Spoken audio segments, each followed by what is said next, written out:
Alrighty. Welcome back, everybody, to the Tradewaiters podcast, the comic book club, where we read a different spooky trade paperback every single week. Ooh. I'm Daniel, you're Nathan. We're brothers. We read spooky comics. Spooky books. Yeah, it's week 3. Week 3 of reading somewhat, not even very scary books this year. But the quality is like really good, I feel like. I think because last year we were doing... I think we read everything that is actually scary, you know? I think so too. The rest of comics is just kind of like horror ideas. Yeah, you know? but I feel like this year there's been like good quality stuff that we've been reading. Not that like the last years haven't been, but we've read a Kiss, horror book. You know what I mean? So it's How like, dare you? Which was great. How dare you? Way better than it deserved to be. Fucking rule. But these have all been pretty solid, I think. Yeah, I mean, I definitely proofread a lot of them. And this one feels like literature. You know what I mean? Yeah. Yeah. So that's cool. All comics are literature, Nathan. This one feels like it, though. Yeah, in like the best way. Yeah. But we got different time codes in our description. We got the book, which is Frankenstein Alive. We got Back Matters in the poll list, but we start with the news. Mm-hmm. Oh, wait, actually, I got a game for you, Daniel. I got a game, or you got a game. Yeah, I put it in the Google Drive. Okay, is it like... Okay, so remember, I think it was last week or the week before. I need to download this file? No, just open it. I put pictures in there. So last week, I remember seeing... look at what do I do? Open one of them, I guess. Do you want the mouse? Yeah, give me the mouse. You want to drive? Yeah. Okay. Oh, look at this ergonomic mouse, you old ass. Dude, my wrist hurts. Okay, do you remember last week or the week before, I saw some TikTok and it was like the first 10 seconds of a movie, and you have to like guess what the movie is? Mm-hmm. It's kind of like that, but with comics. So I'm going to give you the first page of a comic book, and you have to guess what it is. Have we read them? Yes, all of them. Okay, on the Except pod? for... No, yeah, all of them we have for the podcast. So I started with the easy one, so you can look. Okay, Watchmen. Yep. Probably one of the more famous first pages in comics. Uh-huh. That's easy. Okay. Is this Birthright? No. Or no, it's All-Star. This is All-Star, yeah. Sorry, I saw Superman, and I'm like... I think... I mean, Birthright is a good guess, because these pages, some of them look Birthright's a lot, like, lengthier in this part. Yeah. But, yeah, okay. As soon as I saw, like, the mom and the dad, I'm like, oh, that's... By the way, I think you'll get all these except for one. Except for one, okay. Yeah. Okay, next. 300. Yes. Okay. Double page spread. Okay, what about this one? That is Little Bird. Nice. We're getting less.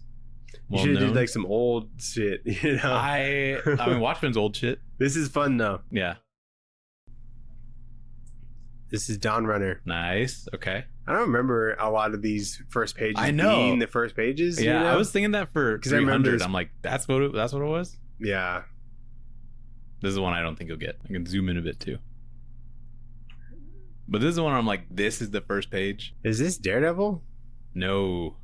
Oh, is it Kingdom Come? It is Kingdom Come. Okay. Holy shit, I never would have pulled that from this. This is the first page of Kingdom Come. Isn't that weird? Wow. It almost seems like it'd be like Captain America. And then you see the bat. I'm like, is this Batman? Yeah. You know? And then, yeah. This doesn't even look like Alex Ross necessarily. This page would be much brighter in like a physical form. I think this... Where'd you pull this picture? Comixology. Really? Okay. Or Kindle, I guess. Yeah, it seems like kind of faded, you know? Like it's not like quite the scan's not great, I don't think. So right. And then the last one. Oh, last one. Is that this book? Frankenstein? This book, Frankenstein Alive. Very fun. Very good. You got mostly all of them on the first try. Yeah. Except for Kingdom Come, because that was weird. But I'll get some hard ones. But I wanted to see how good you'd be at it. For sure. Yeah, as long as it's something I've like read, I guess. Very good. Cool. I'll have to download this later. Fun little game. Very fun. All right, now let's get into some news.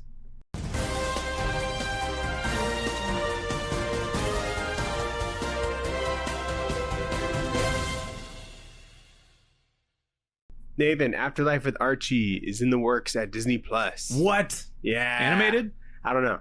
It better be. I think it's all just very... Or if they get the Riverdale people, that'd be kind of funny too. That'd be hilarious. To see like that's how they just end it that way. To see Dylan Sprouse die or whatever. or Cole, whichever one it is. I think it's Cole. But... I'm not sure. Like, I'm sure that show ended a long time ago, and then they just bring everyone back. Yeah. And then that's how they just end it to make sure there's no more seasons, you know? If it was animated, it'd be tough to top Francesco Francavilla. you know? What if they do in his style? Like, I don't even know how you do that. What if they It would be cool. And what I'm if they down. do it in like the What If style? I would kill myself, probably. That's probably what I would do. Yeah. I think that's like a possibility. It's either like 50 Yeah, because it's Disney Plus. or just like. Why does Disney have Archie? Does Disney have Archie? I don't know. Who did Riverdale? Like, what channel? Was that CW? CW maybe. Does Disney have CW? They have Warner Bros. Oh no, I don't know. No, they don't. No, I don't think it was CW, was it? I really don't know. The CW, yeah. What the fuck? Why do they have it? That's crazy. Well, and then Netflix has like Chilling Adventures of Sabrina. You know. Does that mean that they have like I'm a zombie but I'm a doctor? What's that one called? iZombie? iZombie? Do they have that too? I don't know. It's a joint Riverdale's a joint venture between Warner Bros. Universal owns the Filmation animated series. Yeah. And then Warner Bros. Has like the live action rights for it. Interesting. So that's weird. Yeah, because it says Warner Bros. Weird. I'm excited for that though. I liked Afterlife with RG a lot. The thing is like I should put that in the game. Is that like it ends weird? Like the second trade is kind of like incoherent when it comes to the compared to the first trade. It's like kind of a whiplash in like tone. Yeah, because I think the end of the first trade is just like, well, this is what we have to deal with now, and let's go walk somewhere. Isn't that what it was? I don't remember, but like 1 through 5, it seemed like a linear story, and then the rest is like just random kind of stuff. Right. Some of them didn't even have zombies, I don't think. So it was just kind of strange. Yeah. And for a while, it wasn't even finished. You know, I think they finished it eventually, but weird. Daniel, Post Malone's Big Rig returns in 2026 with Book 2, The Damned. Was there like Big Rig 2 Damned? How many issues were in the first run? Probably like 5 or 6. That's cool. And Daniel, in this article, do you think that Post Malone had something to contribute via a quote or anything like that? He's probably like, hell yeah, or something. He did. He said, we're just getting started. And I think this, what Adrian, Nathan, and I are putting together is going to blow people's minds. Just wait and see. There's so much more on the way. Huh. That's cool. Sure. I read the first issues. It was fine. For sure. Nathan, A Knight of the Seven Kingdoms is a Game of Thrones spin-off show coming to HBO Max this January, based off The Hedge Knight, which is a book that we read already. Yeah, I thought that was pretty good. So we won't be reading anything when that comes out. Oh, shit. Which is fine. God damn it. We have the episode out. Why did we read it initially? I think it was like the news. I think it was like last year. Well, because season 2 of House of the Dragon. House of the Dragon. There are a lot of like Game of Thrones comics, but it's just Game of Thrones. You know, like as a comic, so we don't really need to read that necessarily. No, I don't think so. So that'd be cool. I don't know if people will like this that much because I didn't think the book was that great. You know, compared to like, it's not like epic, but I think it would be. I think it'll be interesting. It'll definitely be like grounded in. Yeah, it'll be like a grounded book set. And so I think people like a lot of like the boring parts of like Game of Thrones. Like because people like season 2 of House of the Dragon, right? Which is all boring stuff. No, that's all of dragons fighting. It's fucking sick. I mean, that's the good stuff. No, but they're talking about like the early seasons of Game of Thrones. There's just people walking around and talking. Yeah, you true. know? And this is a lot of that. Then. Anyway, yeah, why? That's interesting. I'll probably like. What was it called?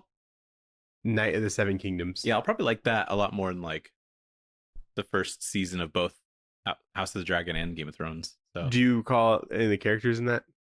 Bald? Fuck, what? It was like Doof or something? Egg, yeah. But no, who's the big guy? Who's like, his name is like Blunt or Dunk. Dude, I'm getting close. His name is Blunt. He was high all the time. Dunk, it's like the Dunk and Egg like trilogy of books, I think. Yeah. Dunk and Egg, yeah, that's right. And then Sir Duncan the Tall, I think. Okay, cool. And then there was like people from the other houses, like the Harkonnens. That's Dune. Whatever. I don't like. Fuck that book. Actually, the Baratheons maybe is yeah, thing. That's what I was thinking of. Bro, we read too much. You know what I mean? How am I supposed to remember all these? I can't even remember people in real life, like what their names are. You know what I mean? Yeah. I think my capacity for learning names is just all There should have superheroes in my immediate family. It'd be really funny if there was like a people pop quiz at your wedding. You had to just like, oh fuck. That would be an interesting wedding. What do you think you'd score out of 100? Dude, it wouldn't be an A. I'll tell you that. A solid D minus. I would probably, C's get degrees. Yeah. I think I would. No, probably like a high B. Yeah. What about your wedding? Dude, no. Because there's a lot of people from Sarah's family that were there. No, I definitely, because like she had so many of like her dad's friends there. Yeah. That flew in and stuff. So a lot of that was like, I have no clue. Yeah, I think I feel pretty confident with Sophie's family. It's just some of her friends would like talk to me, and I know that I've met them before, but I didn't know if they were a Sophie friend or like a Sophie family. Yeah. Like, that I just couldn't remember. So when I saw like her bridesmaids, and I'm like, these are your best friends? I don't even know these people. You know? I've never seen them. Yeah. You can't be your friend. Anyway. Nathan, you like DC? I'm a fan. Yeah. You like wrestling? I like wrestling. There's going to be a DC AEW crossover. Oh, I thought this was going into DCKO. No, not quite. AEW is like a wrestling league or whatever. It's like the second one to WWE. Yeah. The real head's like AEW, I think. Yeah, probably. And there's going to be a crossover comic with them, written by Steve Orlando and art by Travis Mercer. It'd be 2-issue crossover series. There's a lot of wrestling comics. Did you know that? There's a lot of AEW comics specifically. Oh, really? Yeah. Okay. I thought so, like official kind of comics? Yeah, like official comics. Like I think they just kind of whatever storylines they have going on in AEW, they like make comics of it, which is kind of cool. I was like, but they make them, obviously way more dramatic. I was like, do a powerbomb. I saw a book called Ringside, which is like by Image, I think. Yeah, DCKO. It's not like wrestling though. I don't know what it is. It's not wrestling. I don't even know what it is. Is it like Secret Wars? But wrestling? No, it's well, maybe the first Secret Wars. Fighting, maybe the first Secret Wars. Yeah, that's what I was thinking. Whatever they do in like Dragon Ball, the tournaments and stuff, like some Mortal Kombat shit. Maybe. Sure. Okay, cool. I don't know, like Mortal Kombat lore. Really, I don't think anybody does. It's not like they actually get together and just fight in a tournament. It's more like a storyline in Mortal Kombat where there's a lot of fights. Yeah, that's explicitly what they do. Yeah, they get together and fight in a tournament. No, dude. Oh, yes, but I'm thinking of Injustice. Never mind. Oh yeah, Injustice. They don't do that. Yeah. All right, Daniel. IDW Dark. We heard about some of the things that they were coming out with, but like little teasers. But now we have some creative teams behind them. There's going to be Smile, the horror movie Smile, but it's called Smile for the Camera, and it's going to have creators Hannah Rose May is going to be writing it. Who did a book called Rogues. Doing the other one, right? The Quiet Place. Phil Hester's doing the other one, yeah. Okay. So Hannah Rose May did like Rogues Gallery and an exorcism book with art by Marina Puglia, who did Red Sonja. That's pretty cool. Nice. Phil Hester's doing A Quiet Place with Ryan Kelly and Lee Lufridge, which is sweet. It's called A Quiet Place Storm Warning, which seems fun. And then we got The Exorcism at Buckingham Palace, also by Hannah Rose May and Kelsey Ramsey. And then they announced, didn't give us like a cover, but we got Operation Iron Coffin, which is a pulpy action horror mashup from Kenny Porter and Tyrell Cannon. Kenny Porter did DC Mech. Oh, right. Yeah. So I think that's the only thing we read from him, but he's got some other stuff. Let me look up some. So there's a book that Jack Quaid posted on his story, and it was Exorcism at 1600 Pen, which is like that's the Hannah Rose May book. Is that what that is? Yeah. Okay, so that's like a sequel or whatever? I guess so. I don't know. Okay. That's interesting. Not a big Exorcism franchise follower, I guess. I don't think it's like I don't know franchise necessarily. It's not like based off like The Exorcist or whatever. It's just an exorcism that was at the White House or whatever. Oh. That's what 1600 Penn is. It's like That's real? 1600 Pennsylvania Avenue, I think, is like the address for the White House. Whoa. The president? I don't know. I haven't read it. I just know the name and I can probably pick out the title. All right. Or the cover. Wait, I thought The Exorcism was like a movie. There's probably a movie called The Exorcism, but I don't think they're adapting the franchise. I guess the idea is kind of open. The idea of exorcism? Yeah, just like open source. I think exorcism's in the public domain, isn't it? Yeah, public domain. That's what I was thinking. I said open source, like a dumbass. Whatever. Give me your news, Daniel. No one's coding the exorcism. I think that's just something that's like saying that the Rapture. I don't know. Smile's probably copywritten. That's like a franchise, yeah. Yeah, but people smile all the time, Daniel. You're doing it right now. It doesn't really have like the same smile font on like the cover, so it seems like it was like. Is it the same? No, it's the same. It's definitely the. It kind of just seems like it could have been a coincidence, or like a ripoff kind of thing. Did you see that video I sent you where it's like my audition for Smile 3 and he's just smiling at the camera and he's like, I have no idea what the movie's about. And he's just like, and he like smiles. Did you send it recently? No, a while ago. But I still think about it. I think it's such a funny joke. It's a stupid joke, but like effective and funny. Yeah. Your sense of humor is pretty hard to pin down. Dude, it is. It goes all over the place. Sometimes I hate dad jokes and puns, and sometimes I'm all about it. Every video I send you is like a fucking blind dartboard, I'm like, maybe this will hit. I don't know. And I like the ones that I like. So, you know if you hit. They don't appreciate the feedback. DC, Marvel have more Superman, crossovers. Spider-Man. Superman, Spider-Man, Daniel, they're coming. March and April. Yep. We don't know who's doing it. And reprints or facsimile editions of previous Marvel DC crossovers. So there's gonna be more of that coming. Oh yeah, there's like a gallery edition and shit. There's like a Marvel Treasury edition. I guess it was like a 50th anniversary of like the Superman Spider-Man one. Yeah, because that was before like any of the Versus stuff that came out in the 90s. That'd be fun to have like a facsimile edition of that, like the number 1 of that. Yeah, they should do that all the fucking time. I know. That's what I'm saying. It's like fucking money. Yeah, I'll get that graded. Tell people it's the real thing. Like you're Invincible. That's the point. Hey, shut up. I mean, your Invincible's real. That's a bad example, but it's hiding. So people don't steal it and sell it for money. No one can zoom in and say it says facsimile on the front. What else you got? That's it. That's it for me too. Alrighty, let's get into the book that we read this week. What did we read, Nathan? We read Frankenstein Alive by Steve Niles. Second book that we're doing from him this horror month. Double dipping into Steve Niles, a dude I'd never heard of before this month. now you know, see him twice. And Bernie Wrightson, the goat. Rest in peace. The goat that I've never read anything by, but I've seen his work and I'm like, I should read some of his stuff. Yeah. Rest in peace. This was his final work. Yeah. And he had to have additional art done by Kelley Jones, who's also pretty good. Yeah. I like his Batman stuff. He was on Batman?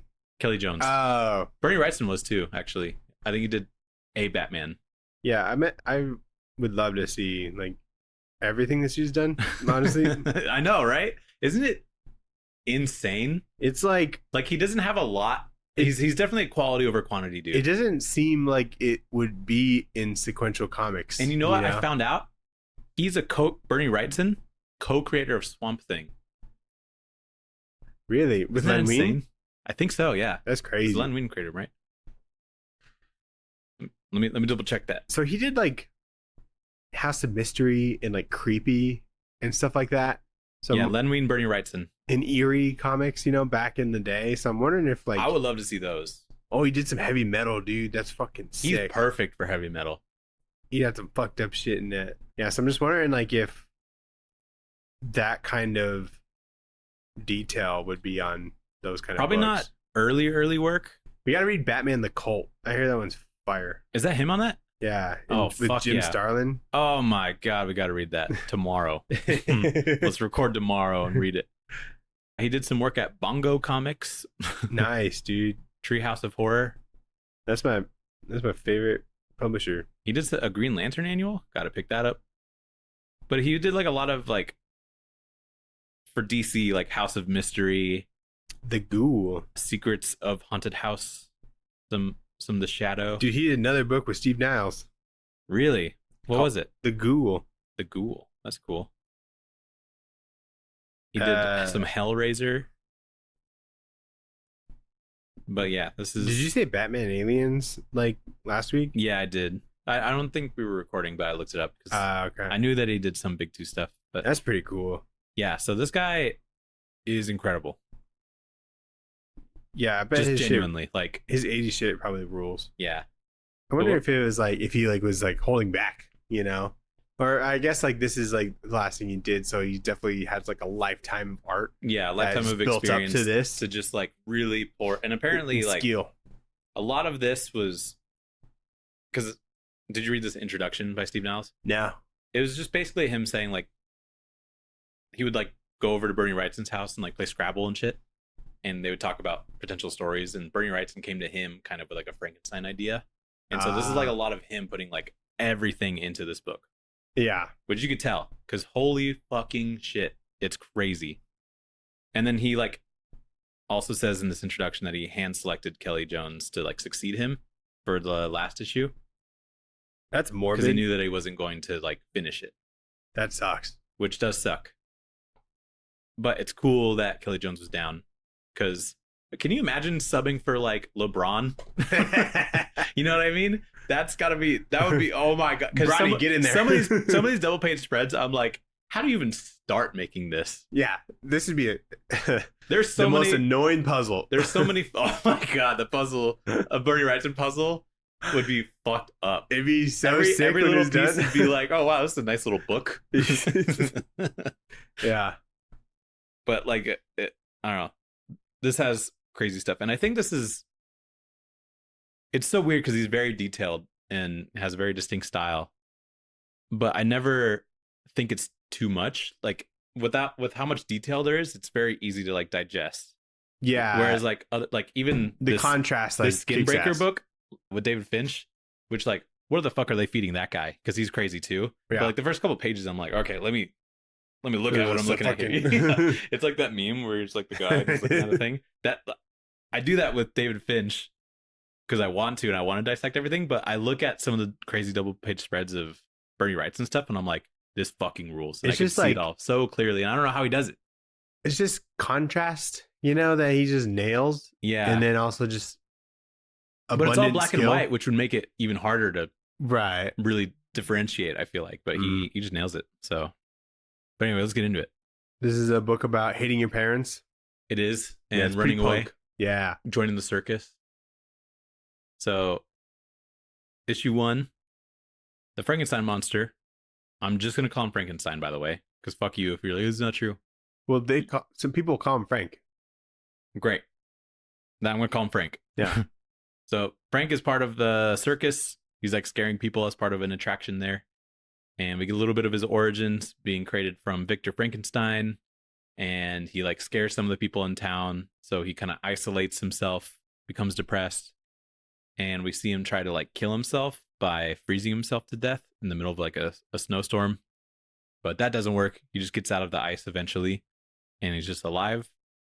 And so when he gets out of that, like a illusion of Victor Frankenstein is like, you suck, you killed my wife, you should die.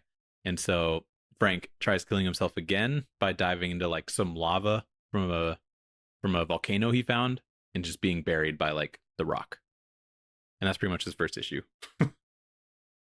Sick volcano. Very good. I feel like there is like a little bit of color in this because of just this icy like stuff. There's like one panel that looks like there's blues, even though it's probably just really mixed in grays or whatever, but yeah, it's kind of interesting.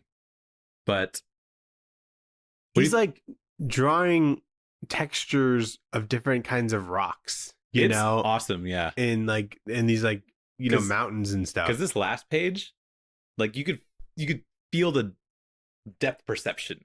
Yeah. You know what I mean? And I'm like, how does he do that? Because then you could suffocate on the smoke. And you zoom in. Yeah. Yeah, you do. But like you zoom in and you're like, this is just a bunch of lines. And then you zoom out and it's like, this is a photo picture almost. Yeah. But it's great.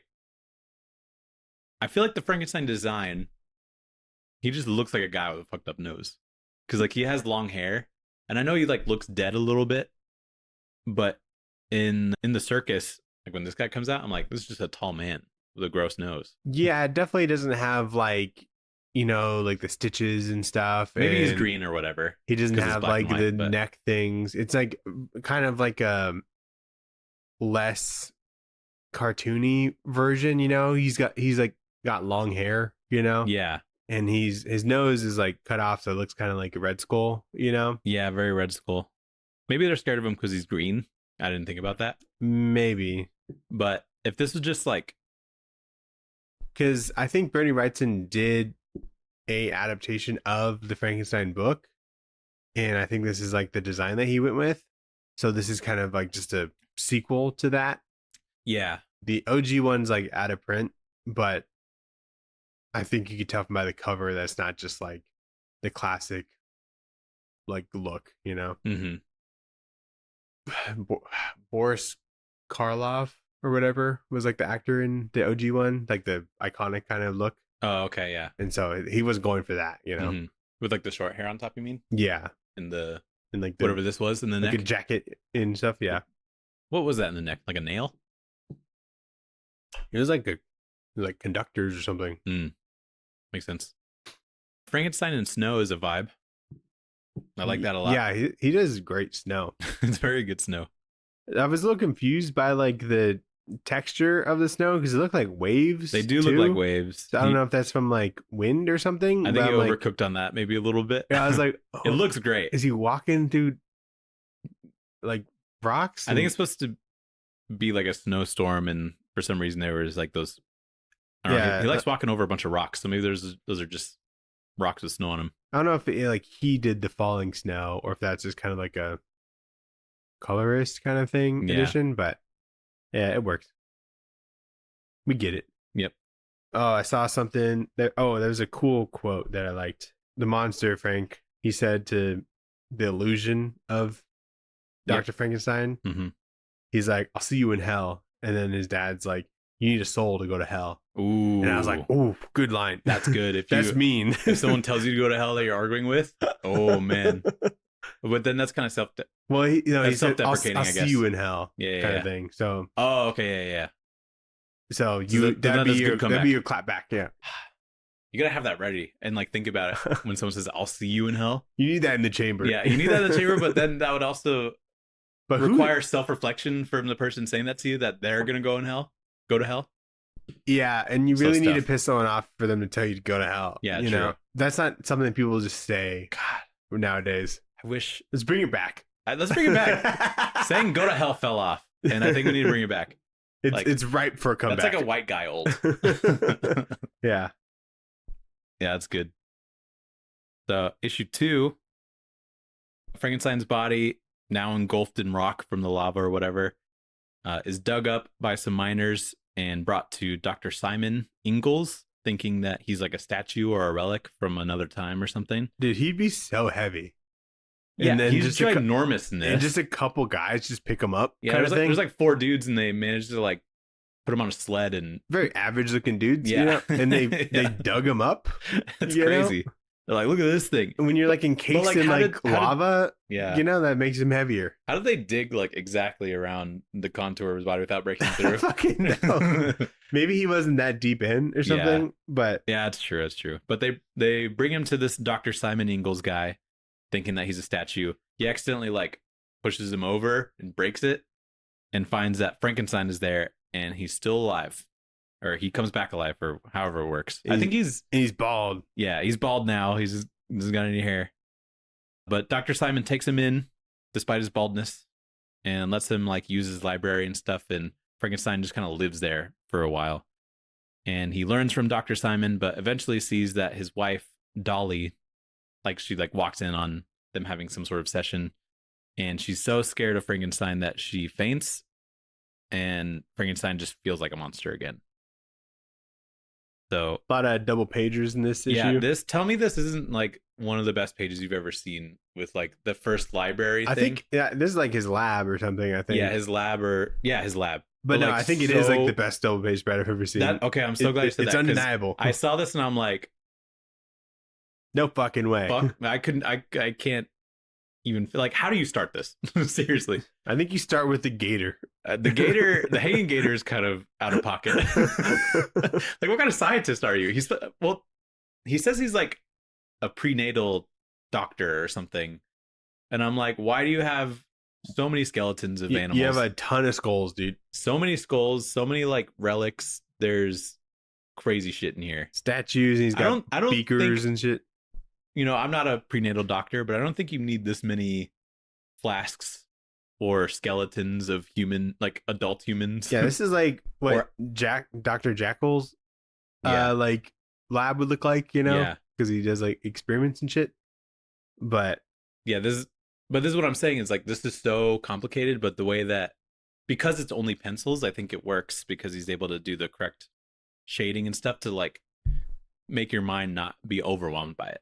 It's almost if like there was color, it might muddy it up a little. Totally. Like it'd be too hard to see everything here. Yeah, they should never do like a reprint but in full color or whatever. It'd be disrespectful. It would be, I feel like. And a huge pain in the dick. And then not only is that the best double page spread you've ever seen, but he follows it up with a second one just in the library with some books and stuff. And I'm like, Jesus Christ.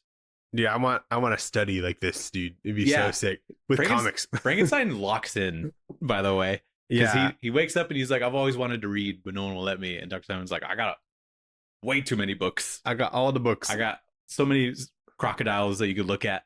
So you can just chill here.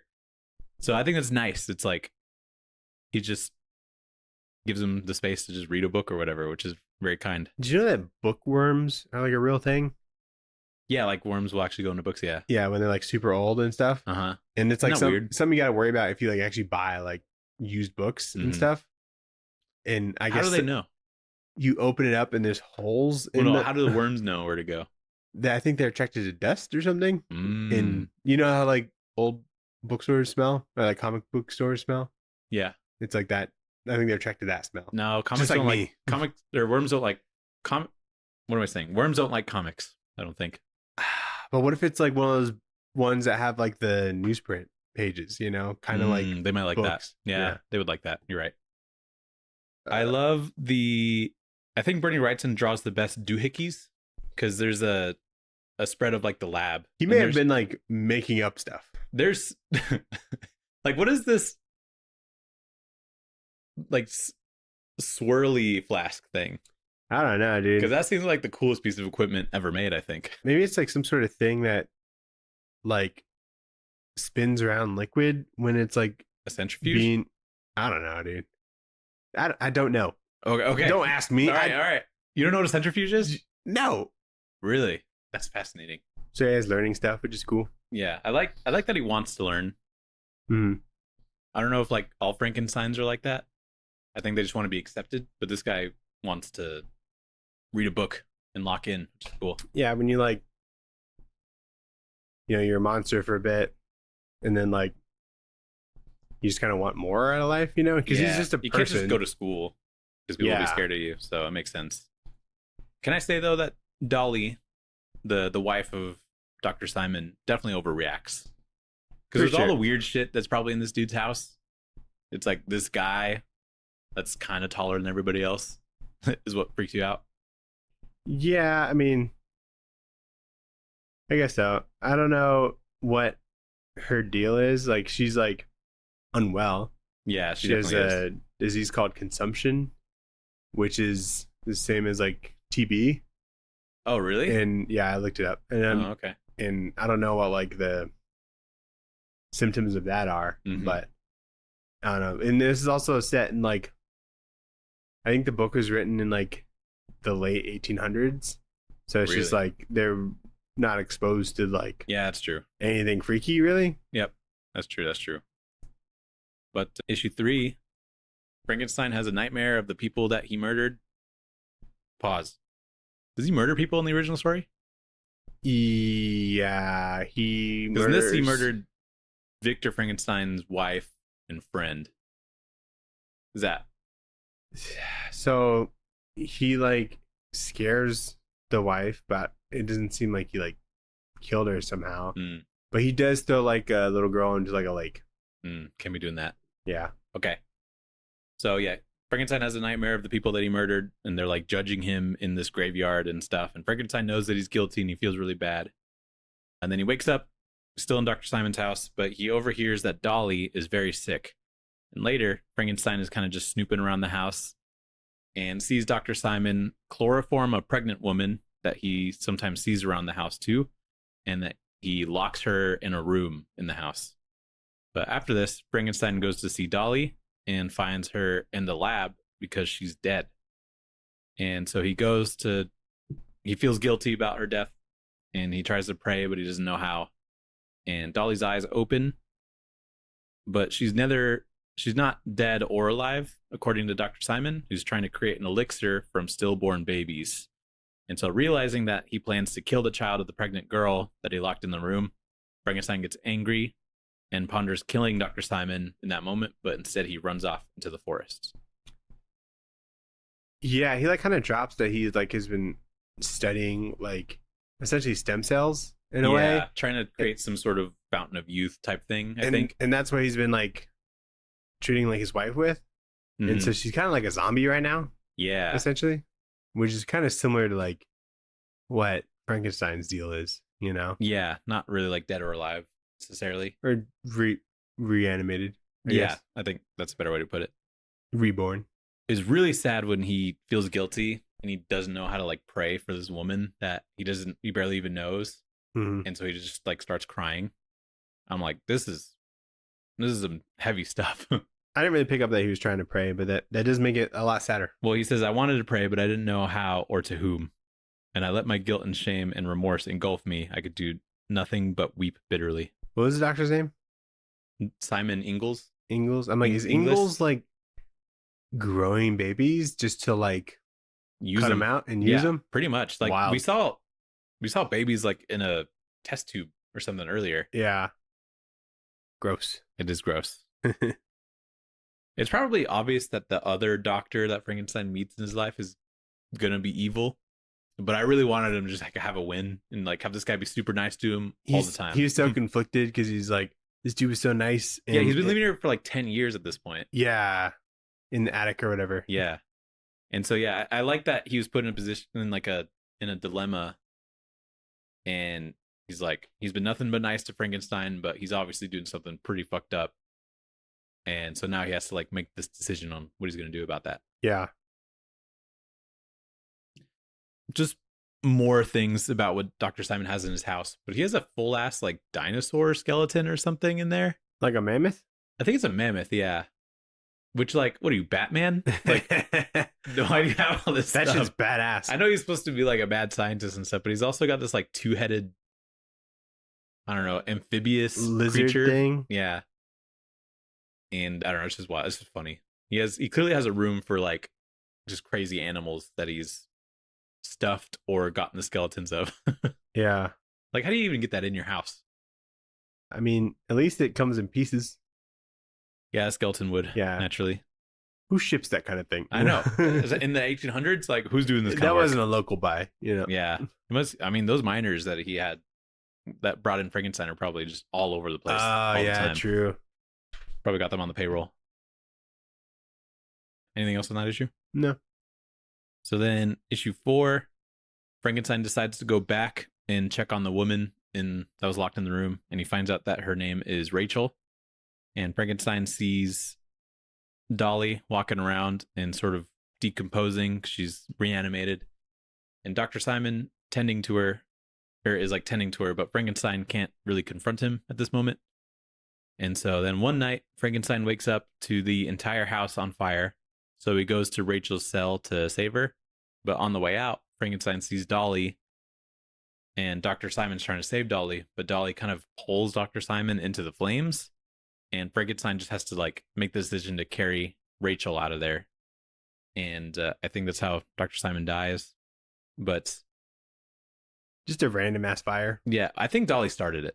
Because she has like a smirk or whatever as she's pulling him in. Yeah. At least that's what it was like there's still like a part of her in there. And I think a part of her is like, I just am done. She wants to pass over and then bring and so she burns the whole place down. I wonder if she's like resentful to him. Maybe. You know? This was like kind of a a redeeming moment, I guess, for her, kind of. But right. So Frankenstein is carrying Rachel through the snow over to the next town, but he has to deliver her baby in the process. In the snow. In the snow, and he's like, I read a book about this. I got it. And so he does it pretty successfully, and he carries both the baby and Rachel to the town's church so that they would get help. And Frankenstein walks off into the forest with a new sense of his life and perspective on humankind. And that's the end of it. And this is the issue where we see Kelley Jones take over. Again, he was hand selected by Bernie Wrightson, which would be very scary, but very nice that he stepped in to do it. Yeah. I think he does have a couple pages in here where I'm like, is that Bernie? Like some of the outside stuff, I'm like, it seems kind of like it. Yeah. But it is a bit jarring. But again, imagine the pressure. Right. It would just be crazy. Definitely gets the job done. Mm-hmm. For sure. So, but I think Bernie Wrightson only did like 3 pages this issue. So he was just barely able to get it started, it seems like. Yeah. Still pretty good. Yeah, the whole story is only really like 67 pages. Yeah, so pretty easy read. I mean, a lot of the pages are kind of big splash pages or double page spreads with just like kind of internal monologue. Yeah, and it's like, it's not very dense, which is nice. Yeah, you know? Which so it could have been. So you get like this nice balance of like just incredible art and then not just like a bunch of captions all over it. I think Steve Niles is like, I better not cover up a lot of this page. Yeah, no. What he like sees the page, he's like, I better cut this some bullshit out. Even I still think there's a little bit of bullshit where it's just like, I walked over here, and it's like, I see that. You know what I mean? When it comes to like these old books, and then like, it's not. I know this wasn't like a Mary Shelley book, but like, what does that mean? Mary Shelley's like the writer of Frankenstein. Oh, okay, yeah. In like a novel, those are just all words, and so it can be hard to like kind of cut down to like what you just need for a comic. They don't have any pictures? No pictures apparently. Maybe a cover, shit. But there's only one panel. Yeah. And so I agree.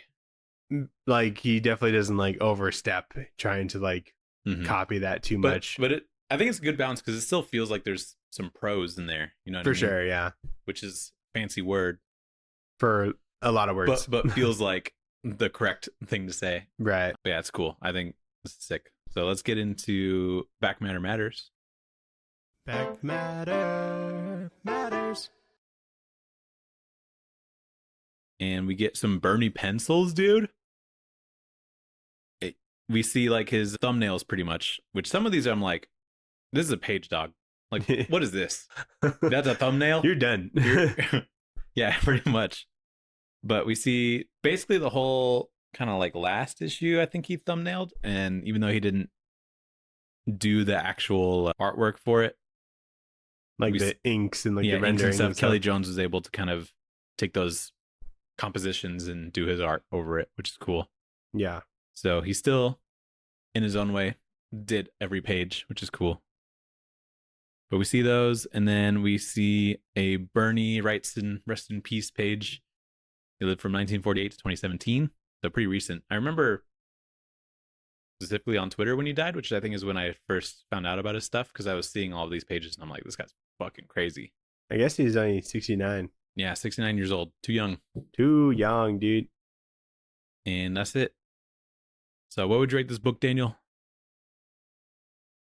What's that fancy ice cream place that you keep telling me to go to? Salt and Straw, I think is what it's called. Yeah, I do like a love it of like something from there, you know, to where like they got crazy ice cream. They got crazy ice cream, you know, very. Let me pull it. Very like it's like, come on, artisanally crafted or whatever, you know, with all these interesting toppings and stuff. And maybe it like looks really good and whatnot and probably tastes really good. But there's like, I don't know. I think I kind of wish there was more, I guess. Totally. Like a extra issue or two, I think wouldn't be unappreciated. Mm-hmm. And it doesn't feel like as a sequel is like quite as impactful as like the OG, you know, but the OG is like a classic, so it is tough to like follow up on. Yeah, totally. But as far as like, I guess there is like, you know, a dilemma and whatnot, but It is just like a good book, but I can't see myself really like rereading it often, or it would just kind of be like a lookbook kind of thing for me. I want to have this like physically, I think. Yeah. Okay. Just to like show people like, look at this fucking page. Are you kidding me? Flip to the pages. It feels like vegetables. Vegetables, okay. Because it's good for you. But I get what you're saying with like Salt and Straw, because I was just looking up their flavors and they have like pumpkin bread ice cream right now. That sounds fire. It does sound fire. That's a bad example. But I remember going there and it was like olive oil and right, like just weird shit. I'm going to go to all flavors. Oh yeah, Arbequina olive oil. Yeah, Oregon extra virgin olive oil into, I don't even know what Arbequina is. Or they'd have strawberry honey balsamic with black pepper. Yeah, like are you shitting me? Shit like that. Pear and blue cheese. You want that ice cream? Yeah, it's like you don't know. You just gotta like try. Yeah, this is good stuff. So I definitely give it like a love it because it is a digestible story and incredible art. I would give this like a fancy like French dish that there's like a lot of flavors and shit that they're packing in. It's like a ratatouille almost. Sure. There's like a lot going on there, but it's like only like a little bit. And so you gotta enjoy it. Yeah. Okay, I like that. Like probably the fanciest thing I guess I've had is it's called Acqua de Mare. Okay. There's like a restaurant called Acqua de Mare, and I was like, I gotta get on the menu. There's Acqua de Mare, and I was like, I gotta get that. The trademark dish. Yeah, and it was good. It was like a seafood dish, but it was like pretty small, but it had tons of seafood stuff in there. Yeah, with pasta, I think, and it was great. So I'd give it that. But yeah, I think I'll probably buy this online or put it on a Christmas list or something, just so I could have it because it's cool. For sure. Yeah. But yeah, that's the book. What do you think League of Comic Geeks rated this book? They better put over a 4. If they don't, I'm gonna DDoS the website, I think. I would probably guess like 4.4. They got a 4.3. Okay, very positive. All right, cool. I'm like, if this is a 3.9, people reading knew what they're reading. Yeah, that's true. People read New Ball, I think. Right. That's cool. So let's go into the poll list. : Shove it in your box. The poll list. What did you shove in your box? We got DCKO #1. Finally. There better be a suplex this first issue, or I'm not reading the rest. There's no suplex. I'm ripping in half. Yep. We got Superman, the Kryptonite Spectrum #3. Sweet. We got Marvel Knights, the Punisher #1. Oh, nice. Yeah. Then we got Everything Dead and Dying #2. Yeah. You're lending me the first one here. Yeah, I put that there. It looks great. I read that last night. This is a bold cover of a man milking a cow, I feel like. Yeah, that's how you know it's a good one. And it's like, yeah, I better read that comic. Yeah. Tate Brownbaugh and Jacob Phillips. Good team. What'd you read, Nathan? So I got the chance to catch up on Green Lantern Corps until this like Green Lantern event thing that's happening. So I reread Green Lantern Corps 2 because I couldn't remember what the fuck is happening. That's a crazy issue. And then it was like 2 kind of filler issues almost where they go, in Guardians of the Galaxy, there's like that city in nowhere, which is like the skull of a celestial god. Yeah. And here they go to a similar place, but it's a city that they make out of like a Starro corpse.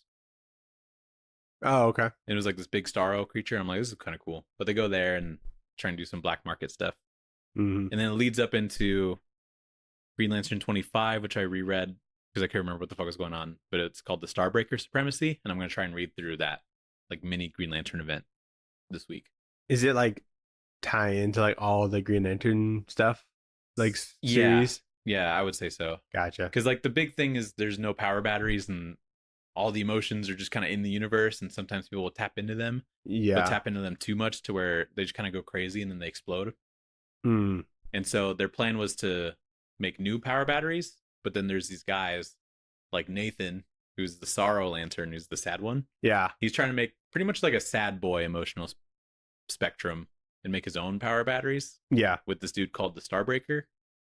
So they're going to be doing like a jealousy lantern or like, shit like that. Yeah. And they succeeded. Well, in the first issue, something happened and all the emotions are just gone. So everybody's just kind of like, I don't care kind of deal. So, okay. Except for people that I think have existing charge. So they got to figure that out. They're like the indifferent lantern. Yeah. They're like, I don't care. So we'll see how that goes. I started reading the second part because I knew that I read the first part. And then I was like, I don't remember what the fuck was going on here. Because there is a lot going on, which I will say. But yeah. But we'll see how I like it. And then I read Skinbreaker. Yeah. By Robert Kirkman, David Finch. And like, that guy's crazy. That guy's crazy. That guy's insane. Like, I was reading it, I'm like, what are they feeding this guy? Because just the first page is just like, here's some nature. Yeah. And I'm like, this is good nature. And then the second page is like, here's some nature with one character in it. Yeah. And I'm like, this is sick. But I like it. I don't know. It's an interesting book from Robert Kirkman for sure. Yeah. Because I think a lot of his stuff, you like get it. You get what he's doing. Yeah. And this, I mean, this one I get what he's doing. It's cool. It's basically just some sort of alien, like, nation that has older sort of tradition, and like the strongest has to be the chieftain leader. So kind of old, like Indian inspired stuff, which is really cool, I think. Yeah. It's like very sci-fi with some of the traditions and stuff that they do. Like the Skinbreaker stuff. So I'm interested to see where it goes. Yeah, I just thought it looked crazy. It looks insane. And for how similar a lot of the characters look, I like some of the design choices that David Finch made with like some of the stuff that they're wearing, or like how the hair is and everything like that. Yeah, you don't get like lost in like who's who, and even though like they're all like this species that we don't really know. Yeah. Yeah, I thought it was cool. Yeah, it's pretty sweet. I read. So we're doing Civil War. Yep. For our 300th episode. Yeah. All of it. And mostly. There was like a book that I added to that. There isn't like a omnibus for Civil War. Yeah. So we're just doing choosing, I guess. Yeah, we're just doing like a bunch of the series that they had. What'd you add? We were originally going to do the Civil War companion, but I guess that's like a lot of like, it's not like a comic. It's like a lot of like document kind of pages, you know? And so like newspaper clippings and stuff. And that's not like what I really want to read. So I was going through like some of the other series that they had. They have like Road to Civil War stuff, which I think we're going to do, right? Yeah, we're going to do that. Okay. So I read Civil War X-Men #1. Cool. And that just shows like where the rest of the X-Men are. And when it happens? Yeah. When the thing happens? Yeah. And so I don't think it's necessarily that important, but I guess just based off the #1, you know. And so, and then I also read New Avengers 21, which is the Civil War tie-ins. That one shows where like Captain America is, you know, when he's like on the run, you know, and so that seems a little bit more relevant. Oh, okay, cool. So that was pretty neat. So we might on the run, like from after the Superhero Registration Act. Yeah, when that starts to go off. Got it. You know. Yeah. There is a trade called Civil War Crimes. That sounds cool. There's like a one shot that's called War Crimes, and there's a mini series in that. It's called Underworld. And Underworld, I guess, is like a character who's just like a guy. Cool. And he like is just getting out of prison. And I don't really know how it ties into Civil War at all. They don't really explain that in the first issue. So it might be the like he might tie into like the rebellion group that Cap makes. Maybe. But I don't know. It's just kind of strange. Because it's like it's just a guy with a really cool name. Yeah. Kind of wasted on him. No one even like calls him Underworld, but that's just what the series is called. Oh, okay. And it's like Underworld #1 is what I read. Interesting. And then I reread Ultimate X-Men #7 and 8 because that's where I'm at with that book. Oh, yeah. That's currently on issue 20. That book is hard to get back into. Yeah, I'm doing okay right now. I need to like take a picture of like the character list thing. Just have it up on your phone. Yeah, but even like just starting the trade, I don't think it's difficult to like know who's who. Like, I don't like memorize the names, but I know who's who, you know, like based off looking at them. And I know when they refer to somebody in a context, like who they're talking about. So I reread that, which is good stuff. Yeah.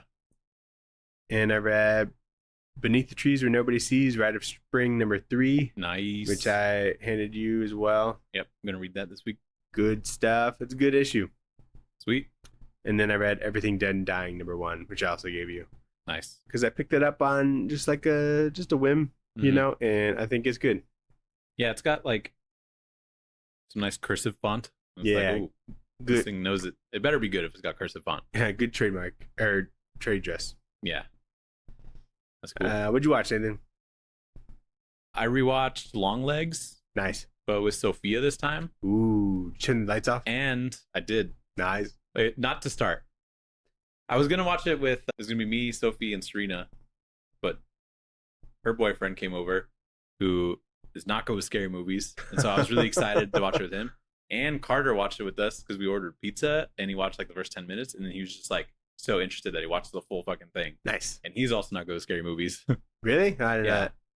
And that movie's just incredible. It is like, it's like so good. But I was rewatching it and I'm like, this isn't as scary as I remember, but it's because I know everything that's going on, right? Right. And so I was like, I hope they think it's scary and that they don't think it's mid, because I think the movie's so good. Yeah. And then the movie ended and they're like, that was incredible. And then they were saying the things that I was hoping they would say, where it'd be like, I thought things were going to pop out all the time, but nothing happened. Yeah. And I think that director's really good at that shit.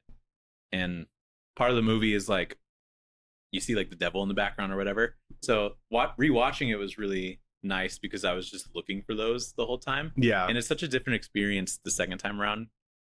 For sure. Because it's like, because you know what's happening, I'm like, holy shit. Like a lot of the stuff that they were saying in the beginning was like so obvious where it was going to go.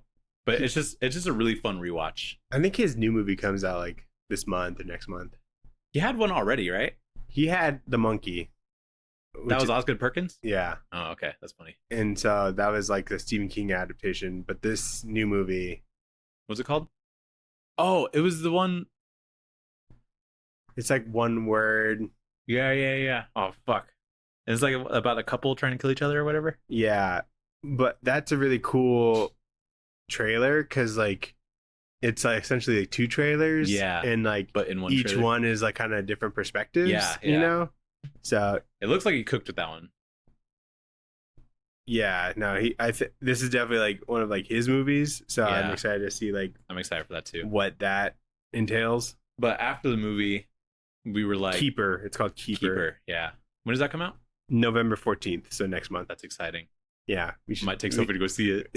We'll see how she does in the theater. Yeah, I don't know if it'll be quite as like a horror movie. Probably not. But I'm glad that I think it'll at least be interesting. Yeah, I'm like, glad what he's got like clout and he can do stuff, you know. Yeah. I think like maybe following up with like The Monkey, which is like adapting something and might be like was kind of people were torn on. Mm-hmm. Did you like it?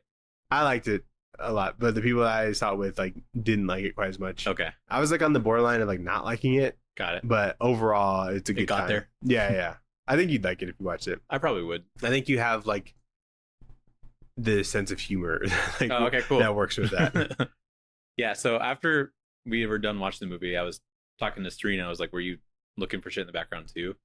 And then we looked up a video on like all the hidden demons, which is only like 10. And I was like, I think I got like 10. There's definitely like 4 that I missed. For sure. And then we were like, there's no way there's a demon there. And we go back in the movie and it's like, it's fucking there. And then we would like see it and be like, ah. It was so fun. Like just going back, we were like dissecting like parts of the movie. That is definitely like prestige horror.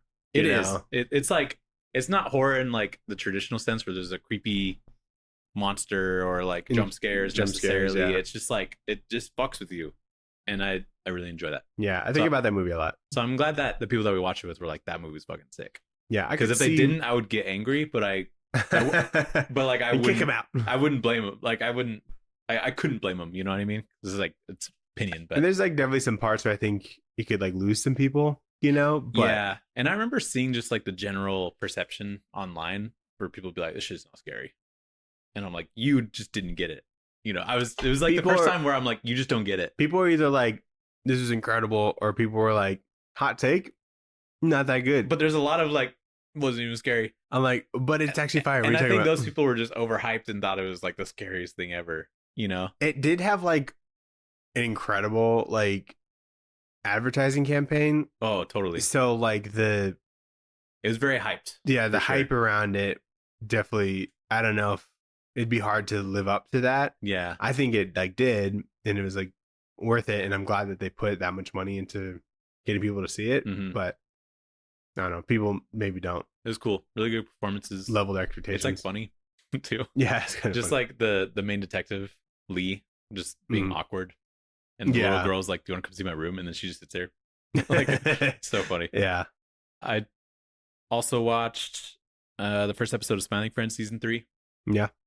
They're cooking. They still got, there's like a Alan centered like B plot. Nice. Which is fun. Alan and the boss doing something. Mm-hmm. There's some callbacks to actually like the first season in this episode, which is fun. And it's good. I watched more Jujutsu Kaisen. I think I'm going to bail on it. Yeah. Because it's crazy, because Carter said that he's watched the show like 3 times all the way through, which is only 2 seasons. But he's also like watched all of One Piece, so he doesn't like give up on things. He's got time. Yeah, I just think that like it is good, but there's too much yapping, and it's like there's too many rules, and they like introduce these rules in the middle of a fight, and it'd be like, oh, he uses cursed energy on me when he does it before I change into something. The cursed energy does this, and there's like so many things that they're trying to build, and there's too many characters, I think. So I'm not interested. I fall asleep a lot of the time when I'm watching it. Is Sophia gonna finish it, you think? No, we were both like, there's just something missing here that's not really clicking for us. Yeah. And I think it was partly me just kind of complaining when something cool would happen. They'd throw 4 punches at each other that looked cool, and I'd be like, here we go. And then they would stop and be like, oh, when I use this much cursed energy, it's like this thing will happen. And so there's just so many things. And I would just complain and be like, just hit each other. Like, show me what you're talking about. Because all the things, there's a lot of telling and not showing in that show, which I know a lot of animes like that, but a lot of animes do it way better than that show. I feel like animation is kick-ass. The like cursed demon designs are awesome, but that wasn't enough to pull me through. Yeah. So I'm bailing.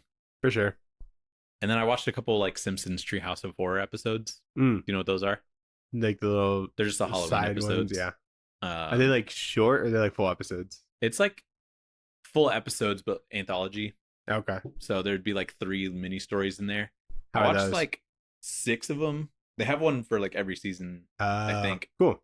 And so they're like a part of like the show if you were to binge it, but you can like, they like separate them out.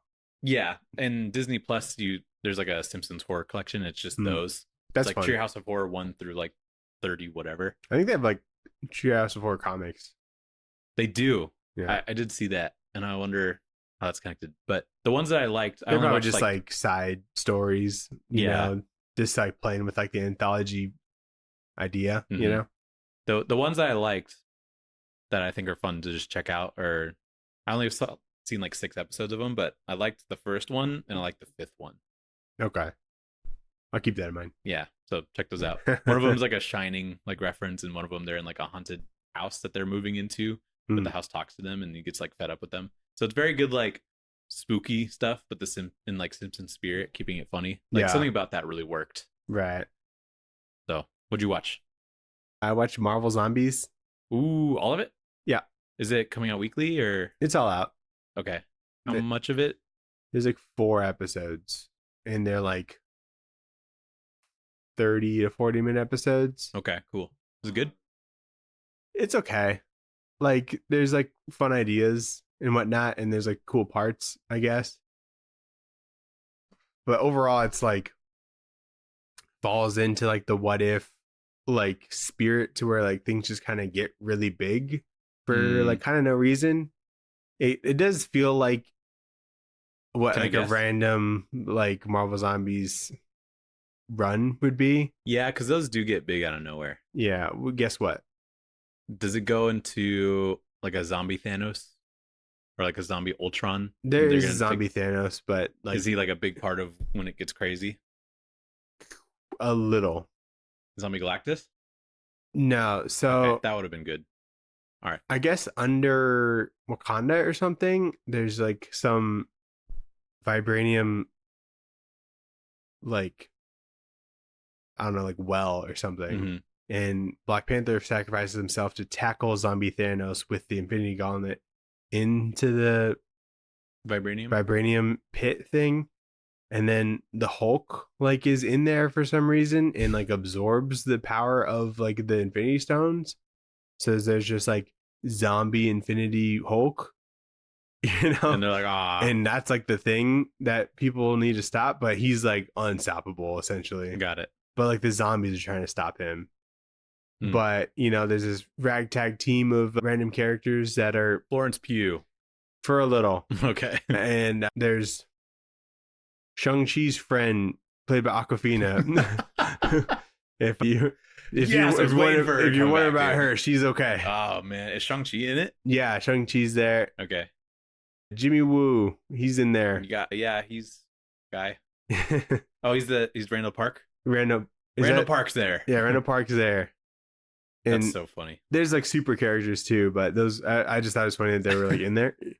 So Shang-Chi like shares like half of the rings with his friend, so she also has like Shang-Chi powers. Yeah, very nice. And so I thought that was funny. But yeah, it's like okay. That's cool. That's what you want out of a Marvel Zombies thing. Yeah, killer trailer. Great compared trailer. to like what the final product was, you know. Yeah. But anyway, I watched Frankenstein. Cool. Yeah, like the OG one from like 1931. Wow. Yeah. There's no damn World War II in that time yet. That's crazy. Nazis haven't happened yet. Nazis didn't pop up yet. It's pretty good, even like with how like old it is. I just kind of turned it on because I didn't know what to turn on, and I saw that it was on like Max or something. That's cool. And so it's like, don't put that on. I'm like, I'm putting it on. And I'm like, Lucas has to know the classics. We're watching old shit. Yeah, it's only like 70 minutes, so it's like kind of a breeze. It doesn't really feel like 70 minutes. It feels kind of longer. But I just kind of wanted to. I don't think I didn't know like the story, you know, like I know like how he was born or whatever, but like I don't really know what happens like after that point. Yeah, I know like 10 minutes of that movie probably. But yeah, it's like it's kind of impressive like what they were able to like pull off. And like because like at the end like there's this. Is it black and white? I guess it would be. Yeah. At the end he's like in this like windmill house thing and it's like on fire. And I'm like, how did they film this? You know, they put some shit on fire. It was probably like some real fire that the guy just had to be. Yeah. And so it's just kind of interesting to watch, you know? Yeah. And there's like some pretty creepy imagery that kind of like holds up, you know? Cool. And it's kind of fun. I think it's the oldest movie I've ever watched. That'd be a cool thing to have on in the background of a Halloween party. Yeah, for sure. It definitely falls into that.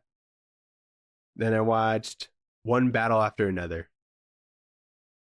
Wait. That's the Paul Thomas Anderson? Yeah, very good. Good job, dude. I remember with Leo. Yeah, with Leo. And another person that's famous that I can't remember.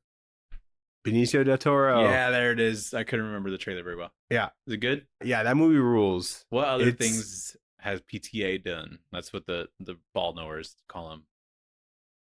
Punch Drunk Love with Adam Sandler. Really? Magnolia with Tom Cruise. Ooh.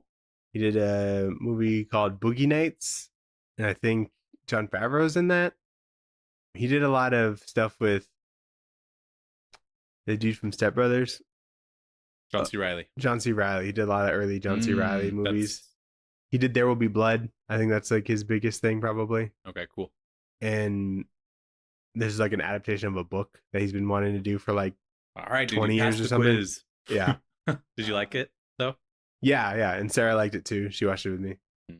It's like a rush, you know, like it just like keeps going, and it's really cool. And I think it's like his most like accessible movie because I've watched his shit and I'm like, what, you know? And I'd have to. It's like I feel like his movies are like you have to Google some shit afterwards, you know. But this is really cool. I put it on your list because I think it's really good and I think you'd like it a lot. Cool. There's like comic relief and action and stuff. And yeah, that's all I really want to say about it. Did you see it in theaters? Yeah. Nice. We went on a date night. Wow. Or it was like a date day. Like we saw like a 3:30 showing, you know. Wow. That's cool though. So yeah. It's really long though. It's like 2 hours 40. Wow. Yeah.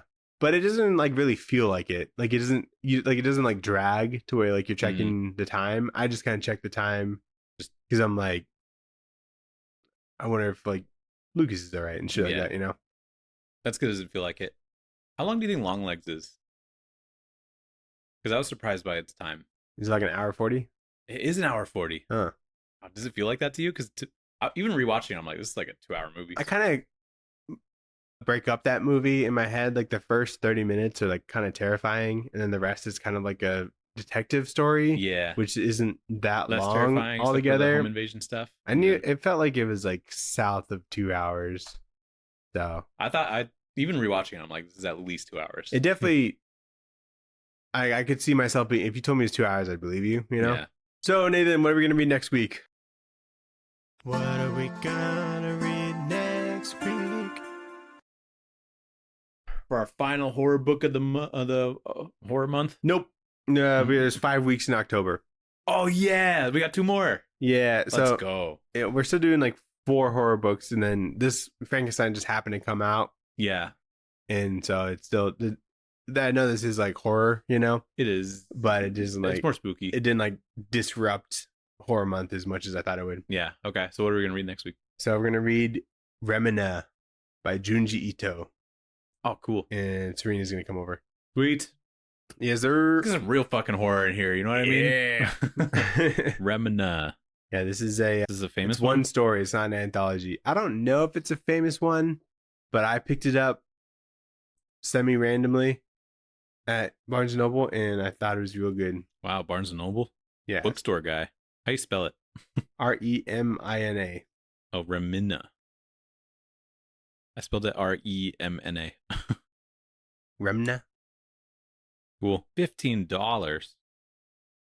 I mean, I guess it's like 300 pages. I have a copy of it if you want to borrow it, because it's also on Viz Manga.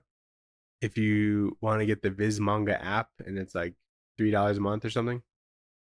Maybe I'll get Viz Manga. It's also got a bunch of Junji Ito stuff in there. That's cool. I'll probably do that. For sure. Sweet. That sounds good. Alrighty. Thanks for listening. Thanks for watching, everybody. Give us a horror movie or horror book recommendation. Yeah. Let's keep asking for those. Yeah, we'll keep it in the bank for next year. tradewaiterspod@gmail.com. What's your favorite Frankenstein story? Is it the DC one? There's actually like quite a bit of Frankenstein in like pop culture. Like he's in like Van Helsing.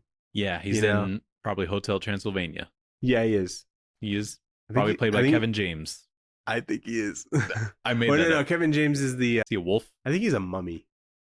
I'm not sure who does Frankenstein. I'm going to look it up now. How do you even spell that shit? I know Robert De Niro did like a Frankenstein movie in like the 90s, which was surprising to me. Mm-hmm. It is Kevin James. It is Kevin James? The actor who plays Frankenstein. Who does the mummy? That's so funny. I binked that. I've never seen that movie. I think I have seen parts of it or something. The mummy actor Murray is played by CeeLo Green. CeeLo Green plays the mummy? He plays Murray? Yeah. That's cool. That's funny. I never would have thought that. Why is Adam Sandler friends with just like the most random people? Because he's Adam Sandler. Wouldn't you want to be friends with Adam Sandler? I guess, yeah, most people would. But he's friends with like Shaq and stuff. You know what I mean? Yeah. You know what I mean? And like Bad Bunny now. Yeah. Anyway. All right. Goodbye. Bye.